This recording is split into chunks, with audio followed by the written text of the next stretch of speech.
सन 1995चा काळ. अंधाऱ्या रात्री केतकी जंगलामधून जीव मुठीत धरून पळत असते. कोणीतरी विचित्र आवाज करत तिच्या मागे लागलेला असतं. काही वेळानंतर मागून येणारा तो आवाज बंद होतो. धापा टाकत टाकत ती एका मोठ्या खड्ड्याजवळ येते. तिला त्या खड्ड्यामधून कोणीतरी आवाज देत आहे असं वाटतं. ती तशीच घाबरत खड्ड्यात पाहते. आत एक बाई असते. ती मदतीसाठी हाक देत असते. केतकीला अंधारात काही नीट दिसत नसते. ती जवळील झाडाची एक वेल तोडते आणि त्या बाईला मदतीसाठी ती वेल खड्ड्यात सोडते आणि आवाज देते, वेल सोडलेली आहे खाली, तिला धरून वर या. तिला अंधारात ती बाई वेलीजवळ आलेली दिसते. हळूहळू ती बाई वेलीला धरून वर येऊ लागते. केतकीने वेल तिच्या हाताने धरलेला असतो आणि बाजूला असलेल्या एका दगडात पाय अडकवलेला असतो. पण केतकीला वेलीमध्ये काहीच वजन जाणवत नसते. पण ती बाई मात्र वर येत असते आणि ती बाई अर्धवट बाहेर आलेली असताना केतकी तिला हाक देते. ती बाई जेव्हा तिचा हात पकडून वर येते तेव्हा केतकीचं लक्ष तिच्या चेहऱ्याकडे जाते. तिचा चेहराच नसतो. असतो तो फक्त ओबडधोबड जळालेला मांसाचा गोळा आणि तिचा जो हात केतकीच्या हातात असतो त्यातून मांस गळू लागते आणि उरतो तो फक्त हाताच्या हाडाचा सांगाडा. समोरील भयानक दृश्य पाहून केतकी किंचाळते आणि ओरडतच तिला जाग येते. तिच्या शेजारी तिचा नवरा विशाल झोपलेला असतो. तो तिच्या आवाजाने खाडकन जागा होतो. तिची अवस्था पाहून तो विचारतो, काय ग, पुन्हा तेच स्वप्न? केतकी होकारार्थी मान डोलावते. विशाल म्हणाला, अगं, हे स्वप्न नेहमीच झाले आहे. आता जाग आली तुला तर तू लवकर झोपणार पण नाही. या रविवारी आपण डॉक्टर देशपांडे यांच्याकडे जाऊयात. बघू यावेळी काय म्हणतात ते. विशाल आणि केतकीचे 3 वर्षापूर्वी लग्न झालेले. त्या दोघांची कॉलेजमध्ये असल्यापासून ओळख होती आणि पुढे ओळखीचे रूपांतर प्रेमात झाले आणि मग लग्नात. केतकी कोल्हापूरची होती पण लहानपणापासून पुण्यात मावशीकडे राहायची आणि विशाल पुण्याचा. विशाल आईबाबांसोबत त्यांच्या स्वतःच्या बंगल्यात राहत होता. शिवाय त्याची आजी देखील त्यांच्या सोबतच राहत होती.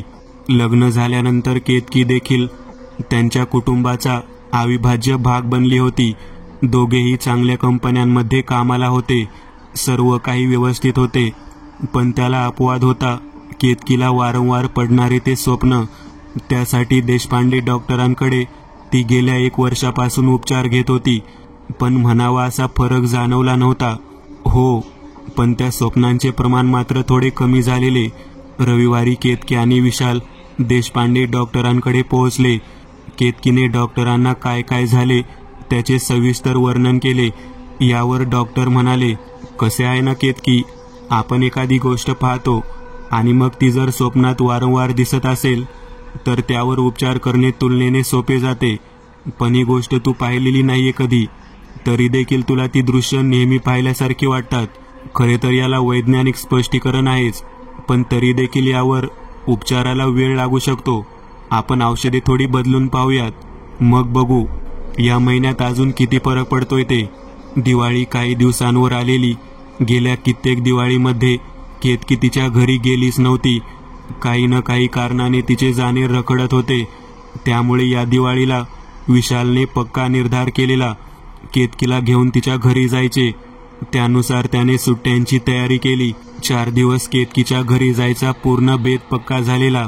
दुसऱ्या दिवशी सकाळी ते पुण्याहून निघाले. केतकीचे गाव कोल्हापूरपासून काही अंतरावर होते. कोल्हापूरपर्यंत लालपरी जात होती. पण त्यानंतर मात्र मिळेल त्या जीप किंवा टेम्पो अशा वाहनांनी जावे लागत असे. त्यांना कोल्हापूरला जायला संध्याकाळचे 4 वाजले. त्यानंतर ते गावाला जाण्यासाठी इतर वाहन शोधत होते. पण जवळपास 2 तास वाट पाहिल्यानंतर त्यांना जीप मिळाली. त्या जीपमध्ये बसून त्यांचा पुढील प्रवास सुरू झाला. पण काही अंतर गेल्यावरच ती जीप बंद पडली. या वेळेला इतर काही वाहन मिळणार नाही याची त्यांना जाणीव होती. त्यांनी उरलेला अंतर पायी जायचा निर्णय घेतला. त्यांच्यासोबत अजून काही लोक होते, पण ते अलीकडच्या गावात राहणारे होते.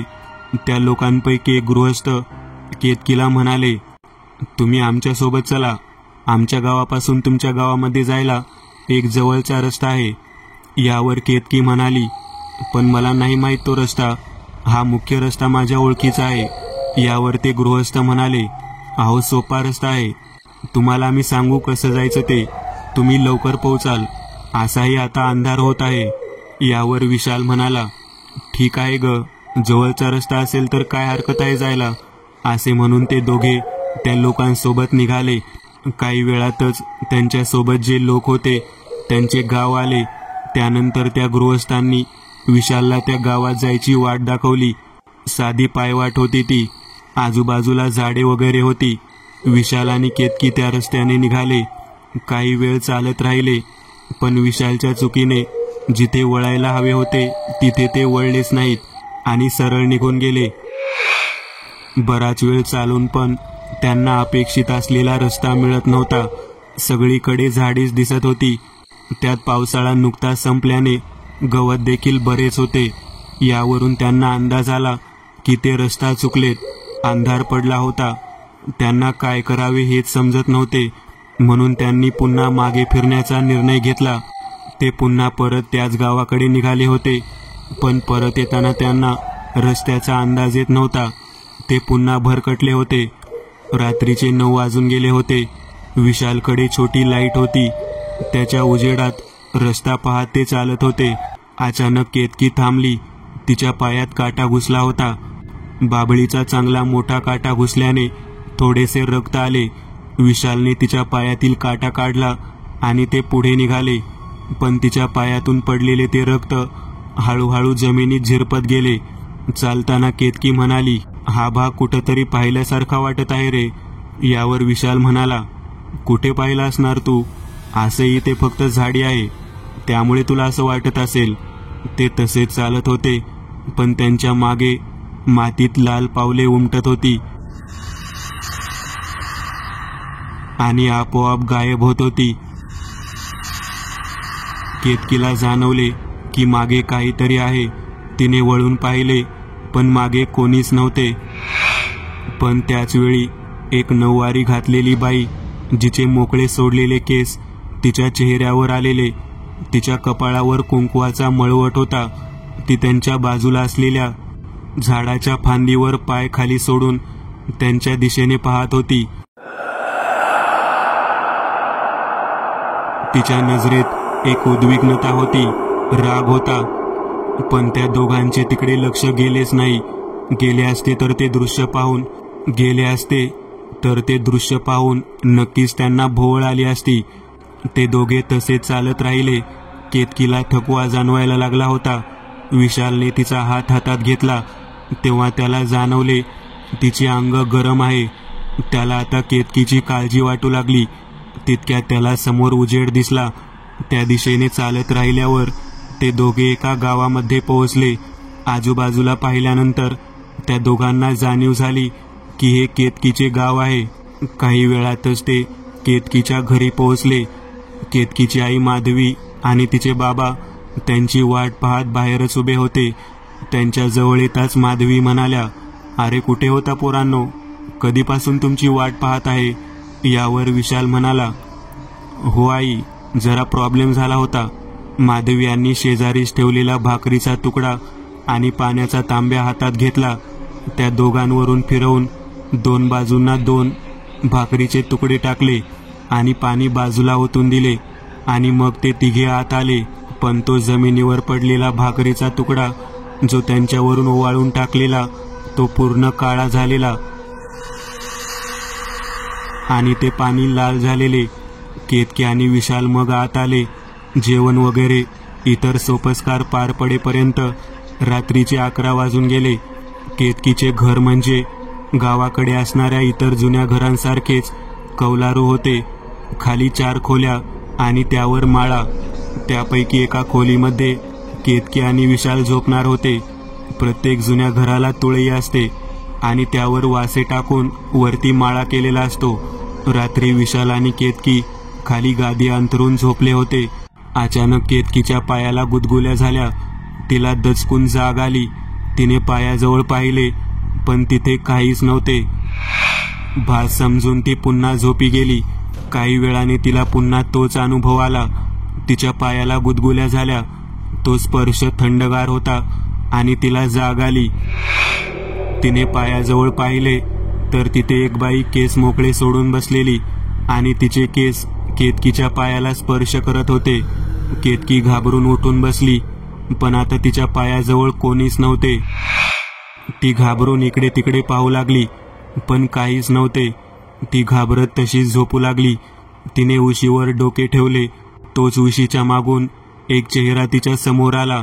हा तोच चेहरा होता जो तिला स्वप्नात दिसायचा. केतकीच्या तोंडून एक किंकाळी बाहेर पडली. विशाल दचकून उठला आणि म्हणाला, काय झालं? पुन्हा ते स्वप्न का? केतकी म्हणाली, नाही, आता मला इथे दिसली ती बाई. विशाल म्हणाला, काय बोलते तू? हे कसे शक्य आहे? तुला स्वप्न पडले असेल ग. केतकी तिचे म्हणणे विशालला पटवून देऊ शकत नव्हती. त्यामुळे जबरदस्तीने ती पुन्हा झोपी गेली, पण तिला झोप लागत नव्हती. तिला काही विचित्र आवाज ऐकू येत होते. ती डोळे घट्ट मिटून पडून राहिली, पण तो आवाज वाढत गेल्याने तिने डोळे उघडले. समोरील दृश्य पाहून तिचे डोळे उघडेच राहिले. माळ्याला असलेल्या फटीमधून नऊवारी साडी घातलेले 2 पाय बाहेर आलेले. ते पाय तसेच लांब होत जमिनीपर्यंत आले आणि अचानक गायब झाले. केतकीच्या तोंडून आवाज निघत नव्हता. तितक्या जवळ असलेल्या खिडकीचे पाले आपोआप उघडली. जुन्या प्रकारची खिडकी होती ती, लोखंडी गज असलेली. अशा खिडक्यांना जे लाकडी दरवाजे असतात त्यांना पाले म्हणतात. उघड्या खिडकीतून गार वारा आत येऊ लागला, म्हणून केतकी उठली. तिने खिडकीची पाले बंद केली आणि ती मागे वळली. तोच खिडकीची पाले पुन्हा धाडकन उघडली आणि त्यातून एक जळालेला हात आत आला आणि त्या हाताने केतकीचे केस पकडले. केतकी त्या झटक्याने मागे खिडकीवर कोसळली. धक्क्यातून सावरत ती पुढे झाली. मागे वळून पाहिले तर कोणीच नव्हते. ती खूप घाबरली होती. पुन्हा तिने पाले बंद करायला हात बाहेर काढला. तोच कोणीतरी तिचा हात घट्ट धरून ठेवला आणि अचानक हात मोकळा देखील झाला. त्यावर काळे वन उठलेले. केतकीला काही समजत नव्हते. तिच्यासोबत हे काय चालले आहे? ती पुन्हा गादीकडे वळली. तोच तिला पुढचा धक्का बसला. विशाल शेजारी एक बाई बसलेली. तीच पाठ विशालच्या बाजूला होती. पाठीवर पूर्ण केस पसरले होते आणि ती पाय दुमडून त्यावर हात ठेवून भिंतीकडे तोंड करून बसलेली. केतकी ओरडायचा प्रयत्न करत होती, पण आता मात्र तिचा आवाजच निघत नव्हता. विशालच्या काळजीने ती तिथे गेली. तोच त्या बाईने मागे वळून पाहिले. हा तोच चेहरा होता, फक्त जळालेला मांसाचा गोळा. आणि क्षणात ती गायब झाली. केतकी आता तशीच खोली बाहेर पडली आणि आईबाबा झोपलेले तिकडे निघाली. तिने दार उघडले. ती हॉलमध्ये आली. हॉलमध्ये अंधार होता. हॉलमधून ती आईबाबांच्या खोलीकडे निघाली होती. तोच अचानक टीव्ही सुरू झाला. टीव्हीमधून तोच विचित्र असा आवाज मोठ्याने येऊ लागला. तिने घाबरून टीव्हीकडे पाहिले तर टीव्हीमध्ये देखील तो चेहरा होता. आता मात्र केतकी भीतीने जागेवरच गोठली. हळूहळू तो आकार टीव्हीमधून रेंगत बाहेर येऊ लागला. केतकी जागची हालू शकत नव्हती. आता टीव्हीच्या थोड्याफार प्रकाशात केतकीला तो आकार दिसत होता. जळकी नऊवारी घातलेली, चेहऱ्याच्या जागी मांस असणारी, केसांचा झुपका जमिनीवर रेंगाळत ती आकृती केतकीच्या दिशेने येत होती. जशी ती आकृती केतकीच्या पूर्ण जवळ आली तसे अचानक तिच्या केसांचा वेढा केतकी भोवती पडला. केतकी तिच्या केसात गुरफटली गेली आणि हळूहळू तिच्या डोळ्यासमोर अंधारी आली. सकाळी माधवी आत आल्या तेव्हा त्यांच्या आवाजाने विशालला जाग आली. काहीतरी गोंधळ चालला आहे असे त्याला जाणवले. त्याने अर्धवट झोपेत माधवीला विचारले, काय झाले आई? माधवी म्हणाल्या, केतकी बाहेर बेशुद्ध पडली होती. तिला काय झालं याचीच गडबड चालू आहे. विशाल पटकन उठला आणि हॉलमध्ये गेला. केतकी सोफ्यावर झोपलेली. विशाल तिच्या जवळ गेला. तिला स्पर्श करताच त्याला जाणवले की तिचे अंग गरमच आहे. तितक्यात माधवी तिथे आल्या. त्या म्हणाल्या, तुम्हाला काही माहीत आहे का जावई? हिला काय झाले? इथे कशी आली? विशाल म्हणाला, नाही हो आई, मला आता जाग आलीये. मला समजत नाहीये काही. केतकीचे बाबा म्हणाले, आपण हिला आमच्या खोलीमध्ये पलंगावर झोपूया. मी डॉक्टरांना बोलवायला माणूस पाठवला आहे. तो गावातील डॉक्टरांना घेऊन येईल तोपर्यंत.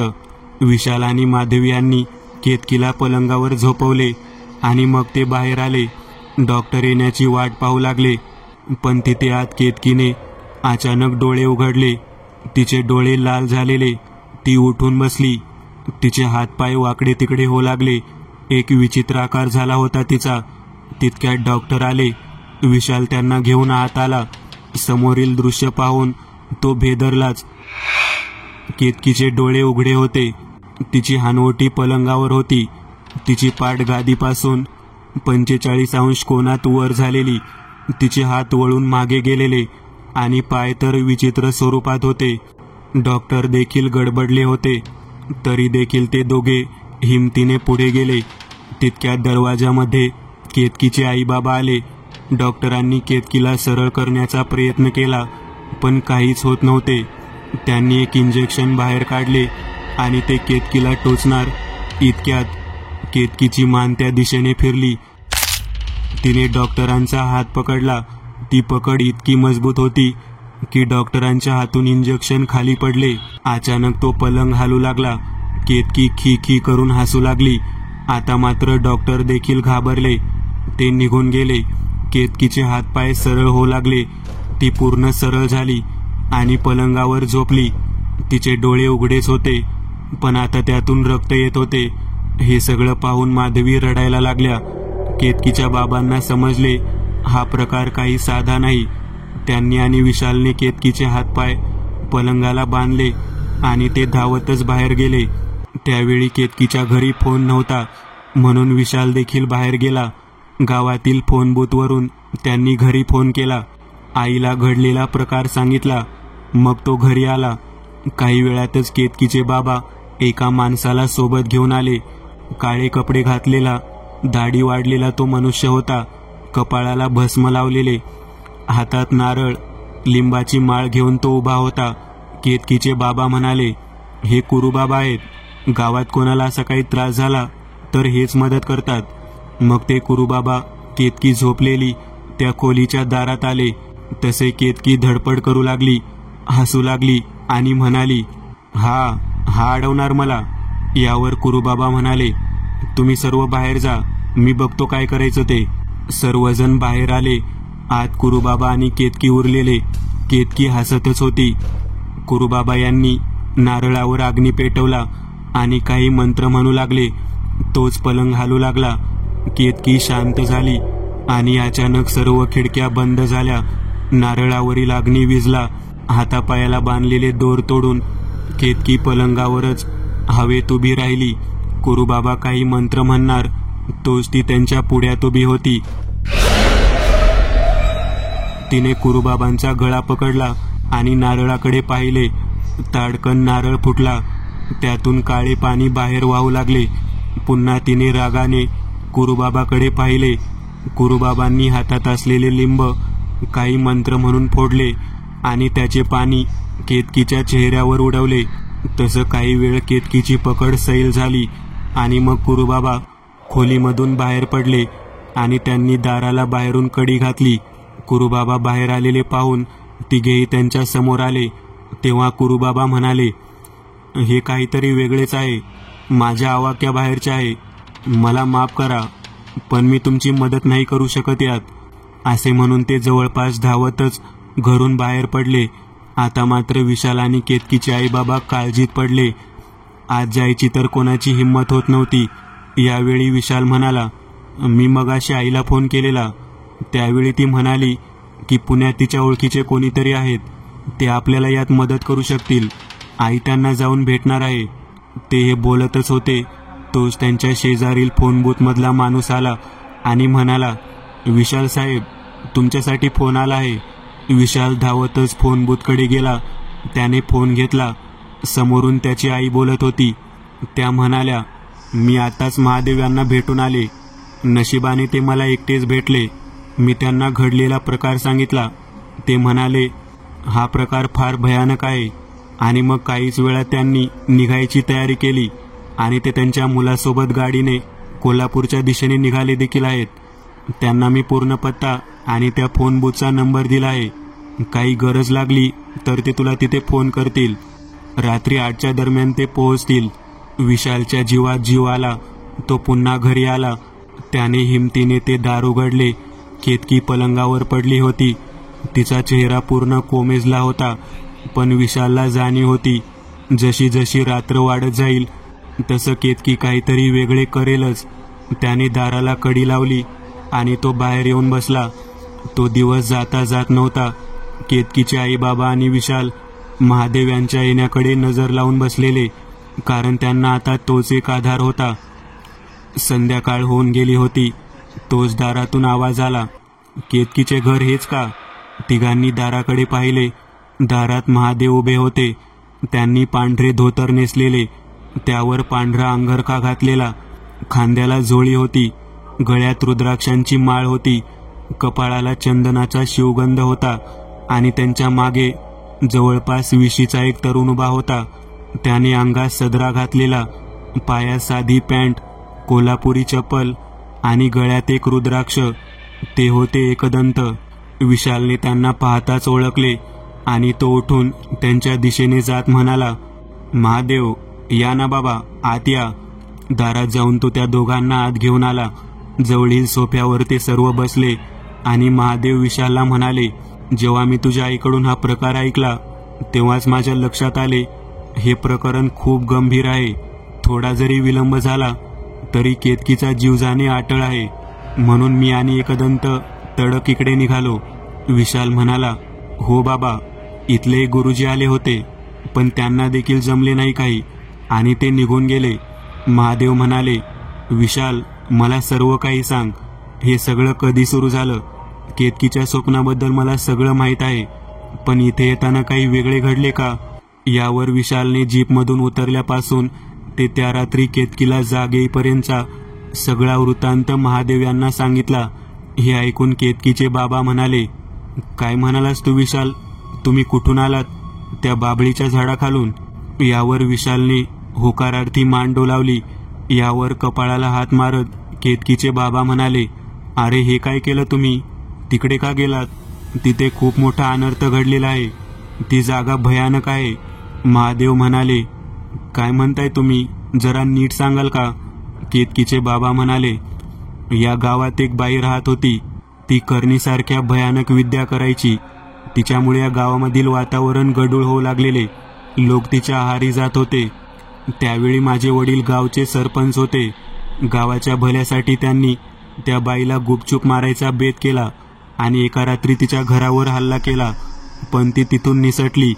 तिच्या मागावर लोक धावत निघाले आणि ती बाई धावता धावता जंगलात प्राणी पकडण्यासाठी खोदलेल्या खड्ड्यात जाऊन पडली. ती जीवाच्या आकंताने ओरडू लागली. तिचा आवाज ऐकून लोक तिथे पोहोचले. ती आयती सापडली होती. तितक्यात माझे बाबा देखील तिथे आले. तिला पाहून त्यांनी लोकांना तिला मारण्याचा हुकूम दिला. लोकांनी दगडाने ठेचून मारली तिला. त्यातच तिचा चेहरा विद्रूप झाला आणि मग लोकांनी त्या खड्ड्यात पाला, लाकडे टाकून तिला तिथे जाळून टाकले आणि मग तिथेच तो खड्डा बुजवून त्यावर एक बाभळीचे झाड लावले, जेणेकरून त्या भागाच्या कोणी जवळपास देखील जाणार नाही. यावर एकदंत म्हणाले, म्हणजे बाबा, हे नक्की त्याच बाईचे भूत असणार. तिथेच केतकीच्या पायातील रक्त सांडलेले. आणि दुसरी गोष्ट म्हणजे केतकीला पडणारी स्वप्न. तिला अशाच प्रकारचे स्वप्न पडते ना? म्हणजे तिचा या सगळ्याशी आधीपासून संबंध असणार ना? महादेव म्हणाले, तुझे बोलणे काही अंशी खरे आहे एकदंत, पण मला थोडे वेगळे वाटते.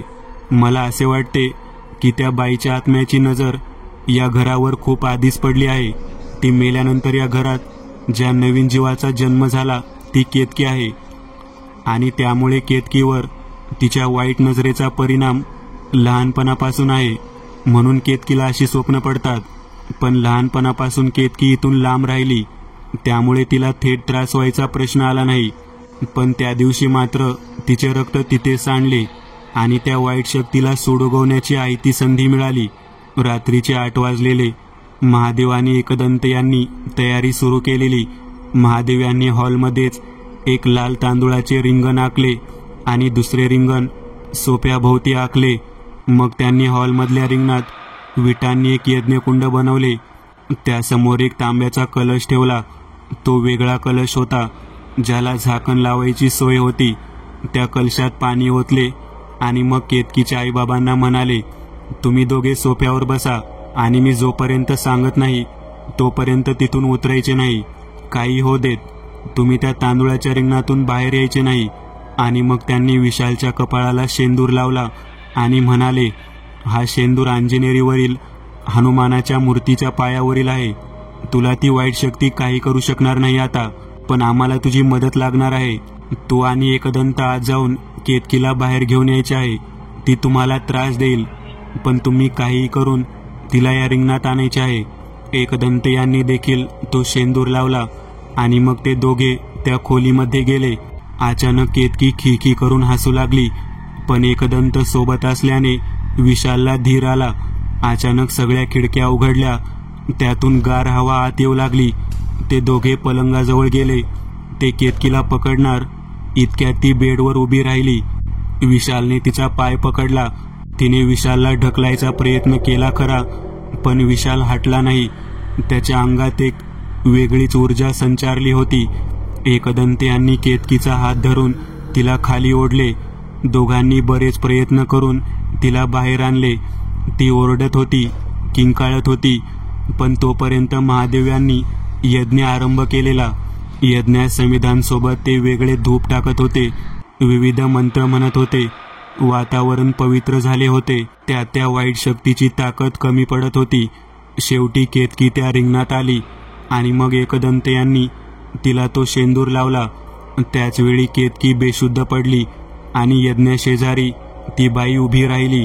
महादेव यांना जाणीव होती तिला मुक्ती मिळणे शक्य नाही, कारण ती मुळात एक वाईट स्त्री होती आणि त्यात तिचा असा भयानक मृत्यू झालेला. त्यामुळे महादेव यांनी तिच्यावर अभिमंत्रित कुंकू टाकले आणि हातात तो कलश घेऊन काही मंत्र म्हणले. अचानक त्या स्त्रीच्या किंकाळ्या उठल्या आणि ती गायब झाली. महादेव यांनी तो कलश झाकण लावून बंद केला. त्यावर फडके गुंडाळले आणि त्याला तो शेंदूर लावला. आणि मग महादेव म्हणाले, तुम्ही आता रिंगणातून बाहेर येऊ शकता. ती आत्मा आता या कलशात बंद आहे. तिला मुक्ती देणे शक्य नाही, त्यामुळे मी तिला बंदी बनवले आहे. पण मी हा कलश सोबत घेऊन जाणार आहे, त्यामुळे परत या आत्म्याचा त्रास कोणाला होणार नाही. केतकीची स्वप्ने देखील आता बंद होतील. आणि मग दुसऱ्या दिवशी सकाळी एकदंत, महादेव आणि घरातले सगळे सोबत बसलेले. केतकी देखील शुद्धीत होती. तिला थकवा जाणवत होता. महादेव म्हणाले, आता सगळं संकट निवळलं आहे, त्यामुळे मी आणि एकदंत आता पुण्याला निघतो. तुम्हाला काही त्रास होणार नाही ही माझी खात्री आहे. सर्वांनी एकदंत आणि महादेव यांचे आभार मानले आणि ते दोघे पुण्याला निघाले. पुण्याला येताना गाडीमध्ये एकदंत यांनी महादेव यांना विचारले, बाबा, आपण हा कलश घेऊन निघालो, पण हा ठेवणार कुठे? म्हणजे जर का कलश उघडला तर आपल्या वाड्यात वादळ येईल. यावर महादेव म्हणाले, तू म्हणतोस ते बरोबर आहे एकदंत, पण तुला एक गोष्ट दाखवायची वेळ आली आहे. अशाच गप्पा मारत ते दोघे पुण्यात त्यांच्या वाड्यात आले. मग महादेव एकदंत यांना एका मोठ्या फडताळाजवळ घेऊन गेले. त्यांनी फडताळाच्या उजव्या बाजूला हात घातला आणि काहीतरी दाबले. तसं फडताळाचा उजवा भाग वर गेला आणि खाली पायऱ्या दिसू लागल्या. महादेव यांनी छोटा टॉर्च घेतला आणि मग ते त्या फडताळात खाली उतरले. त्यांच्या मागून आवाखोन एकदंत देखील खाली उतरत होते. एकदंत यांच्यासाठी तर सगळं नवीन होतं. जिना संपताच समोर एक दगडी दार लागले. त्यावर गरुडाचे चिन्ह कोरलेले. महादेव म्हणाले, मी आता काय करतोय ते नीट पहा एकदंत, कारण माझ्यानंतर तुलाची तळघरातली खोली सांभाळायची आहे. महादेव यांनी मग त्या गरुडाच्या एका पायाला पकडले आणि डाव्या बाजूला वळवले. त्यावेळी तो दगडाचा वाटणारा पाय आरामात वळाला आणि मग त्यांनी त्या गरुडाची चोच दाबली. तसं कर असा आवाज झाला आणि तो दरवाजा बाजूला सरकला. महादेव आत आले. त्यांच्यासमोर एकदंत देखील आत आले. महादेव यांनी बाजूला असलेली एक मशाल पेटवली. खोली प्रकाशाने उजळून निघाली. एकदंत खोलीमध्ये पाहत होते. ती पूर्ण खोली दगडाची होती. खोलीच्या दगडी फरशीवर चारही बाजूने कोपऱ्यामधून एक पिवळी लाल रेघ आखलेली आणि त्या खोलीच्या पुढील भागात एक मूर्ती ठेवलेली. महादेव त्या मूर्तीजवळ मशाल घेऊन गेले आणि म्हणाले, ही मूर्ती ओळखतोस का एकदंत? एकदंत यांनी ती मूर्ती पाहिली आणि म्हणाले, हे तर गंडभेरुंड. महादेव म्हणाले, होय, बरोबर ओळखले. पौराणिक पार्श्वभूमी असलेले गंडभेरुंड म्हणजेच 2 तोंडी गरुड आहे. ही मूर्ती अफाट शक्तीचे प्रतीक समजली जाते, पण याची कुठेही पूजा केली जात नाही. या गंडभेरुंडामागे एक आख्यायिका आहे. ती अशी की जेव्हा विष्णूने नरसिंहाचा अवतार घेतला तेव्हा त्यांनी हिरण्यकश्यपूचा वध केला, पण प्रचंड ताकदीमुळे नरसिंह जगाचा संहार करेल अशी भीती निर्माण झालेली. त्यावेळी शंकराने शर्भाचे रूप घेऊन नरसिंहाचा वध केला आणि मग विष्णूने शर्भापेक्षा ताकदवान असणाऱ्या गंडभेरुंडाचे रूप घेऊन शर्भाचा पराभव केला. आपल्या महाराष्ट्रात बऱ्याच गडांवर हे चिन्ह म्हणून आढळतो, पण त्याची पूजा मात्र नाही केली जात. एकदंत म्हणाले, मग नक्की याचा काय संदर्भ आहे? इथे का आहे ही मूर्ती आणि आपण नक्की काय करणार आहोत आता? यावर महादेव म्हणाले, आपण हा कलश आता इथे मूर्तीसमोर ठेवणार आहोत आणि बाकी गोष्टी मी तुला नंतर सांगेन. सगळेच एकाच दिवशी सांगितले तर पुढील गोष्टी तुला पचायला जड जातील. एकदंत यांच्या मनात असंख्य प्रश्न होते, पण महादेव यांच्या सांगण्याचा अर्थ त्यांना समजला. म्हणजे पुढील वेळी जेव्हा इथे यायची वेळ येईल तेव्हाच पुढील गोष्टींचा खुलासा होईल. मित्रांनो, आज पुरतं एवढंच. तुम्हाला जर काही गोष्ट आवडली असेल तर नक्की लाईक करा. तुमच्यापैकी बरेचसे जण व्हिडिओ लाईक न करताच पळून जातात, पण हा जर व्हिडिओ तुम्ही लाईक केला तर मला जरा बरं वाटेल आणि असेच भारी भारी व्हिडिओ बनवायची माझ्यात एनर्जी येईल. त्यामुळे नक्की लाईक करा आणि अजूनही कोणी या चॅनलला सबस्क्राईब केलेलं नसाल तर लगेच सबस्क्राईब करून टाका आणि बाजूची घंटी ती मात्र दाबायला विसरू नका. देवाची घंटी आहे ती. चला तर मग पुन्हा भेटूया अशीच एक आगळी वेगळी गोष्ट घेऊन पुढच्या